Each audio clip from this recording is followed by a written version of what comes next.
세상에서 가장 평화로운 장소 중 하나, 바로 깊은 산속입니다. 쨍한 햇살 아래 흔들리는 나무잎들, 풀벌레 소리, 계곡 물소리, 그 고요함 속에선 누구나 마음을 내려놓게 되죠. 하지만 그런 고요함도 누군가의 이기심 앞에서는 무너질 수 있습니다. 그날 소백산에서 만난 두 남자는 자연도 사람도 법도 무시한 채 자신들만의 법을 휘두르고 있었습니다. 그 누구도 말릴 수 없을 것 같던 상황. 하지만 뜻밖의 세 여인이 그 앞에 서게 됩니다. 이야기에 앞서 구독과 좋아요 꾹 눌러주세요. 그들은 평범한 등산객이 아니었습니다. 대한민국 해병대 특수단에서 실전처럼 매일을 살아가는 국가 최정예 특수부대 여군들이었습니다. 휴가 중이었지만 그들의 본능은 여전히 깨어 있었고 정의감은 절대로 눈 감지 않았습니다. 소백산 입구, 이른 새벽, 그날 아침, 강혜진 선임하사와 팀원 2명은 도시의 번잡함을 피해 조용히 산을 찾았습니다. 산에서 체력을 유지하고 마음을 비우기 위함이었죠. 자연만큼 사람을 다독여주는 것도 없어요. 강혜진이 말했습니다. 맞아요. 마치 몸 안에 쌓인 찌꺼기가 다 빠져나가는 기분이에요.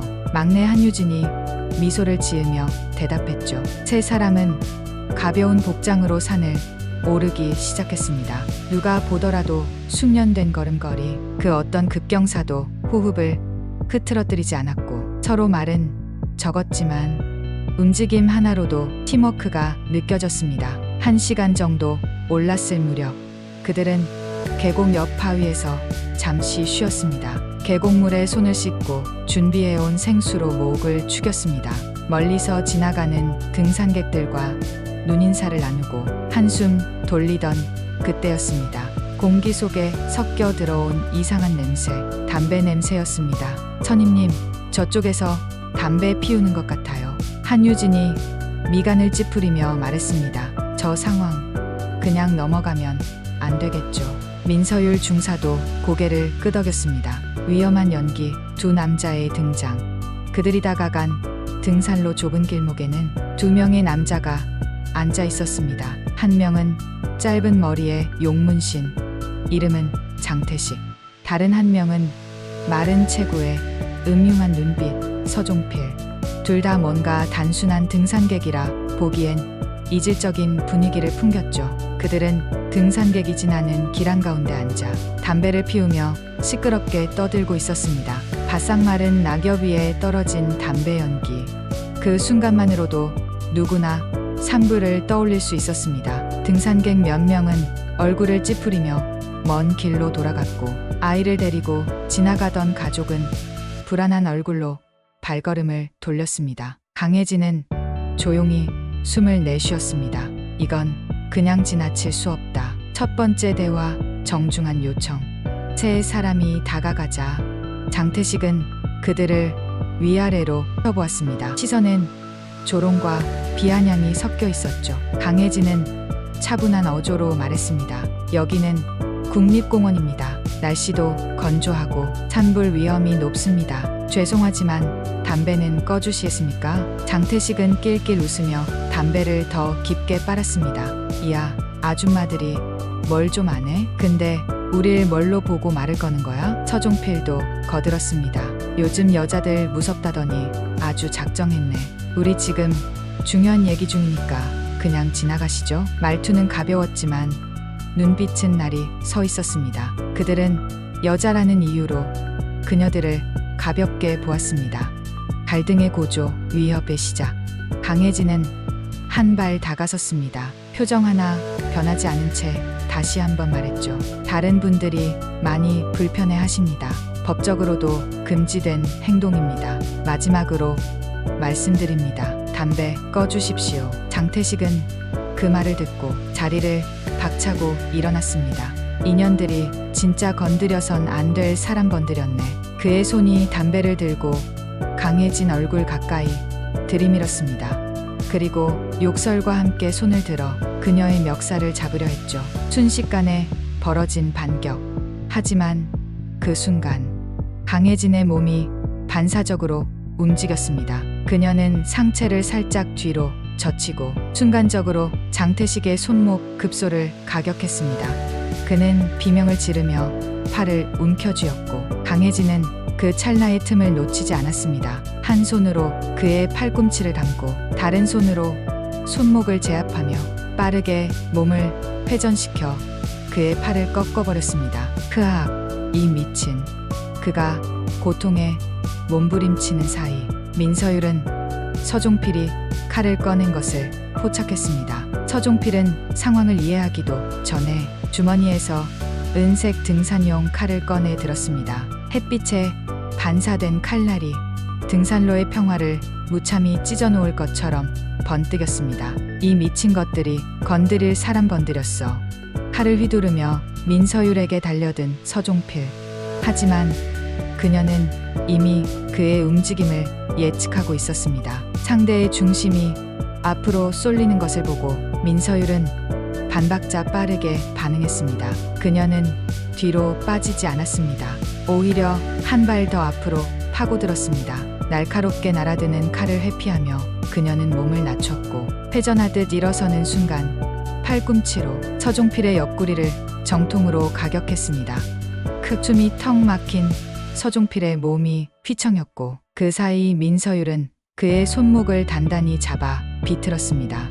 고통의 칼이 손에서 떨어지고 바위 위로 땡그랑 소리를 내며 굴러갔습니다. 그걸 본 한유진은 주저하지 않았습니다. 빠르게 앞으로 나서며 그 칼을 발로 차내 더 이상 손 쓸 수 없도록 멀리 보냈다. 이어 주변 등산객들에게 단호하고도 침착한 목소리로 외쳤다. 모두 뒤로 물러나 주세요. 다치신 분 없습니까? 그 말에 긴장한 사람들이 조용히 물러섰습니다. 아무도 나서지 못하던 그 상황에서 3명의 여성이 보여준 침착함은 공포에 휩싸인 이들에게 첫 안도감을 선사했습니다. 하지만 그때 강혜진이 제압하던 장태식이 몸부림을 치며 다시 도망치기 시작했습니다. 젠장, 도망쳤어. 강혜진은 짧게 말하곤 바로 움직였습니다. 서유리는 저 남자 끝까지 제압하고 유진이는 나 따라와. 놓치면 안 돼. 그녀는 그대로 산속으로 몸을 던졌습니다. 한유진도 재빠르게 뒤를 따랐습니다. 소백산 속으로 사라진 그림자. 장태식은 길을 쓰고 도망쳤습니다. 지형을 꽤 잘하는 듯 등산로를 이탈해 덩굴과 잡목이 우거진 숲풀 사이를 헤쳐나갔습니다. 그러나 그의 뒤를 쫓는 강혜진과 한유진은 단순한 산악인이 아니었습니다. 강혜진은 뛰면서도 시야의 모든 요소를 스캔했습니다. 계곡 물소리, 부서진 나뭇가지, 흙 위의 신선한 발자국. 그녀는 단 1초도 낭비하지 않았습니다. 한유진은 미세한 흔적을 빠르게 분석했습니다. 풀에 묻은 이슬, 꺾인 가지, 흐트러진 낙엽. 그녀는 그것만으로 장태식의 움직임을 추적할 수 있었습니다. 가파른 오르막을 넘고 미끄러운 내리막을 지나며 두 사람은 점점 거리를 좁혀갔습니다. 장태식은 땀범벅이 되어 숨을 헐떡였습니다. 미친, 어떻게 이렇게 따라와. 결국 그는 작은 계곡을 건너려다 발을 헛디뎌 물에 빠지고 말았습니다. 찬 계곡물 속에서 허우적거리는 장태식. 기진맥진한 그의 모습은 조금 전 담배를 들이밀며 욕설을 퍼붓던 모습과는 달랐습니다. 강혜진과 한유진은 계곡 양쪽에서 조용히 포위망을 좁혀갔습니다. 이제 그만하죠. 강혜진이 낮고 차분한 목소리로 말했습니다. 당신에겐 더 이상 도망칠 곳도 힘도 없어 보이네요. 그 말에 장태식은 순간 눈빛이 흔들렸습니다. 그리고 다시 비명을 지르며 바위 하나를 들려 했습니다. 그러나 강혜진은 지체하지 않았습니다.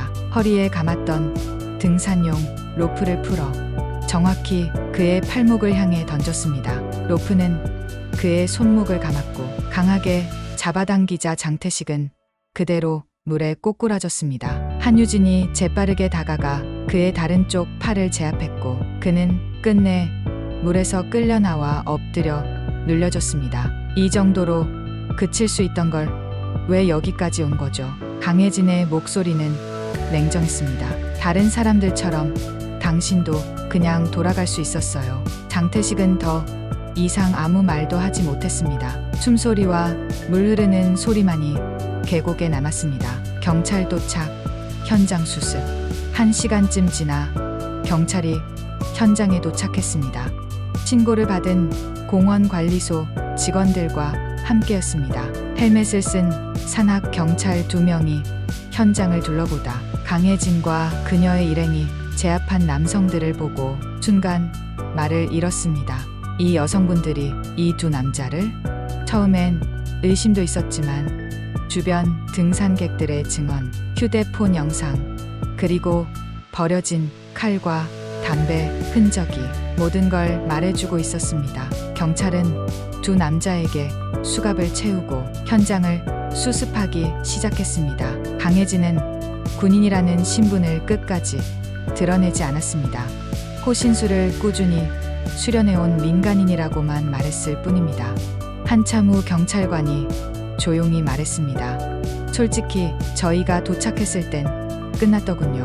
그 판단력, 대처력 평범한 분들이 아닌 거 느낌 옵니다. 강혜진은 조용히 고개를 숙이며 지켜야 할 게 있어서요 라고만 답했습니다. 언론 보도, 역공, 조직의 그림자.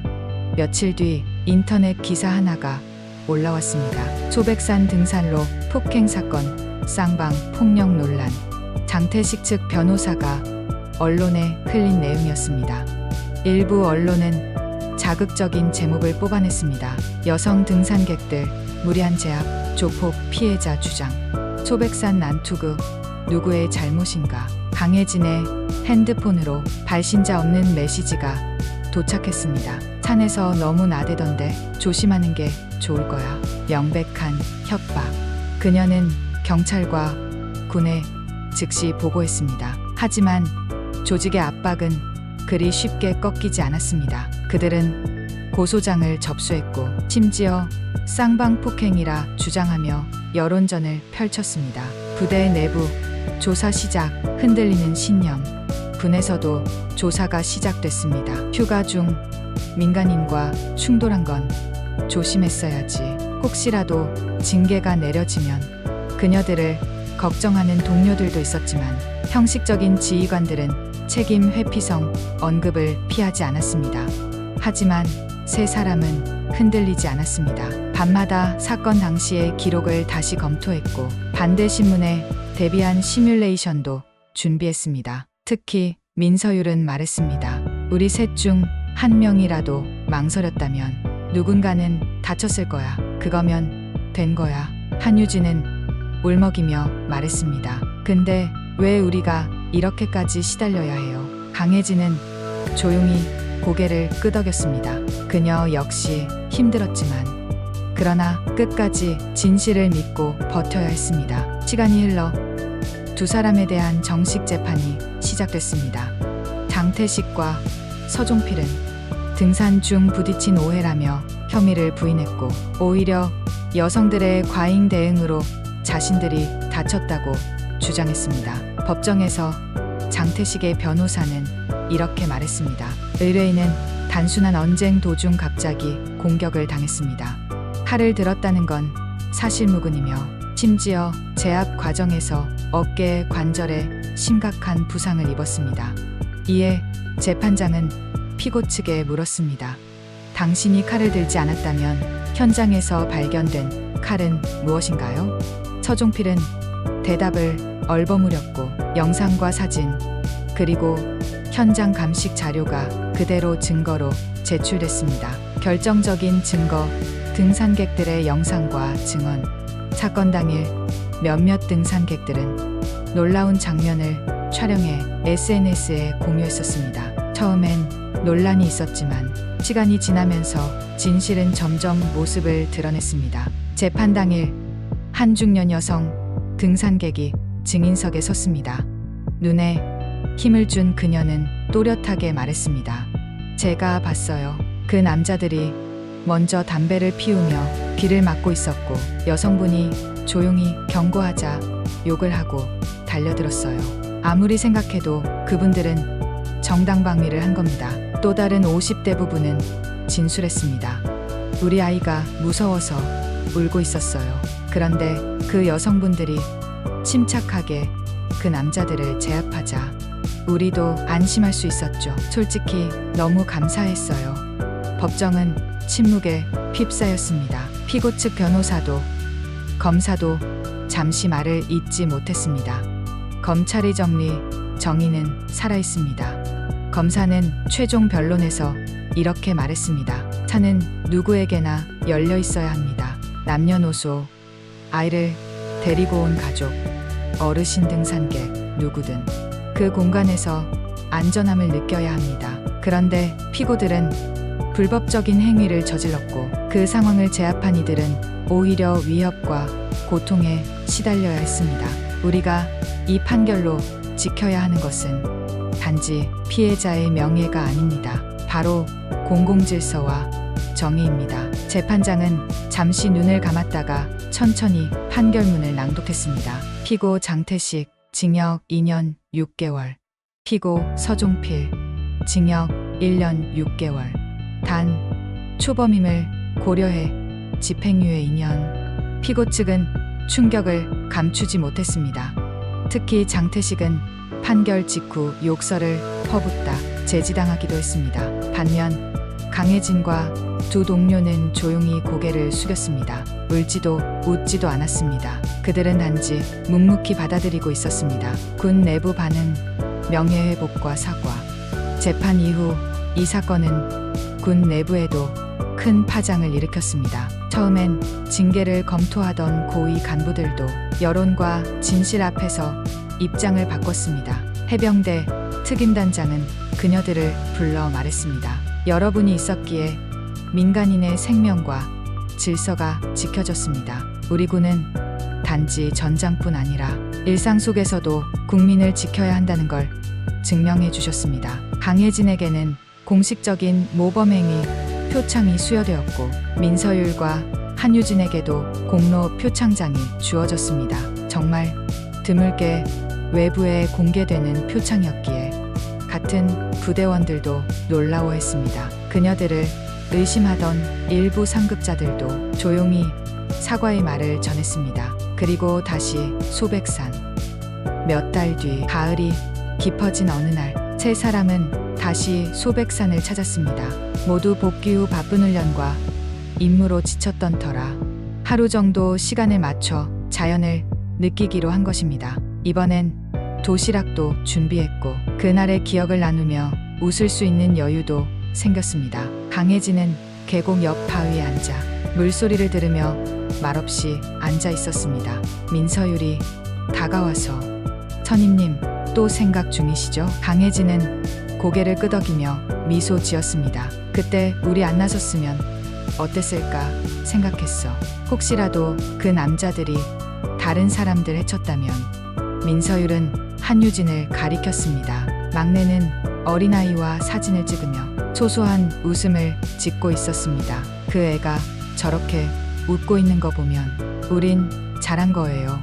잠시 후 한유진이 작은 종이 한 장을 들고 다가왔습니다. 거기엔 이런 글이 적혀 있었습니다. 당신들이 있었기에 우리는 안심할 수 있었습니다. 고맙습니다. 이름 없는 세 분의 영웅에게. 글을 쓴 이는 당일 산에서 만난 어느 등산객이었습니다. 세 사람은 조용히 그 글을 읽고 말없이 하늘을 올려다보았습니다. 구름 한 점 없이 맑은 날이었습니다.